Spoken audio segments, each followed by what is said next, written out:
मुख्यमंत्रीपदी देवेंद्र फडणवीस विराजमान झाल्यानंतर प्रभाग क्रमांक 9 मधील लाडक्या भगिनींनी एकमेकांना पेढे वाटून जल्लोष केला. राज्यामध्ये महायुतीची एक हाती सत्ता आल्यानंतर मुख्यमंत्रीपदी देवेंद्र फडणवीस यांनी शपथ घेतली. सोबत उपमुख्यमंत्री एकनाथ शिंदे आणि अजितदादा पवार यांचाही शपथविधी झाला.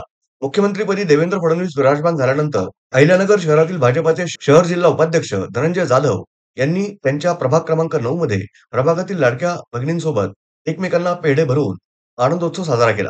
शपथविधी सोहळ्यानंतर शुक्रवार दिनांक 6 डिसेंबर रोजी सायंकाळी 6 वाजता हा कार्यक्रम पार पडला. सर्वत्र या ठिकाणी आनंदाचं वातावरण आहे, कारण की ज्या महायुती सरकारनं आपल्या सर्व लाडक्या बहिणींसाठी चांगल्या प्रकारची योजना चालू केली आणि म्हणूनच भरभरून मतदान आमच्या महिलांनी त्या ठिकाणी टाकलं आणि आज आमच्या अहिल्यानगर येथे सर्व महिलांनी आनंदोत्सव साजरा केला, पेढे वाटले आणि खरोखर देवेंद्रजी फडणवीस यांनी जी मुख्यमंत्रीपदाची शपथ घेतली, सगळीकडे आनंदाचं वातावरण आहे आणि त्यांच्याकडून खूप अपेक्षा आहे की आमच्या वतीनं त्यांच्या पुढील कार्यासाठी शुभेच्छा देतो आणि महायुतीच्या सरकारसाठी खूप खूप शुभेच्छा.